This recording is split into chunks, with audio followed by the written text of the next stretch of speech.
भन्न सजिलो छ है साथी, गर्न चाहिँ साह्रो छ हो। अब यस्तो छ हाम्रो चाहिँ यो वस्तु पालेपछि चाहिँ बाध्यता घाँस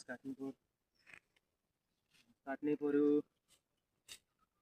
घाँस नदिए वस्तु अघाउँदैन, वस्तु नअघाइ हग्दैन।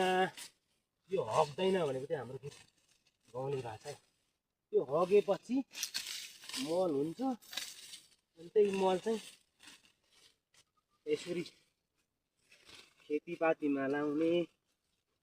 अनि आलु मकै यसरी फल्छ। अब आलु मकै यसरी फल्छ भन्दा चाहिँ मकै चाहिँ फलिसकेको छैन।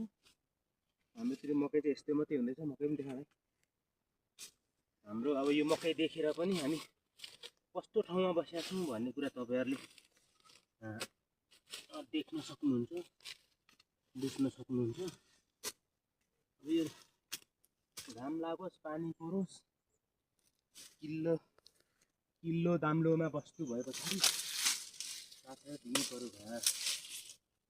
अब आजभोलिको मेरो काम चाहिँ घाँस काट्ने, वस्तु स्याहार्ने हो। अहिले म तपाईँहरूलाई भैँस चाहिँ यो मौ हो, यो राँगा। यति दुइटालाई घाँस काट्न पनि धाउधाउ पर्छ हौ साथी, गाह्रो छ। वस्तु पालेपछि घाँस काटेर दिनु पर्यो हो। यो केटा चाहिँ अलिक दुब्लो दुब्लो देख्दैछु हो। यो चाहिँ केटा जसको माउ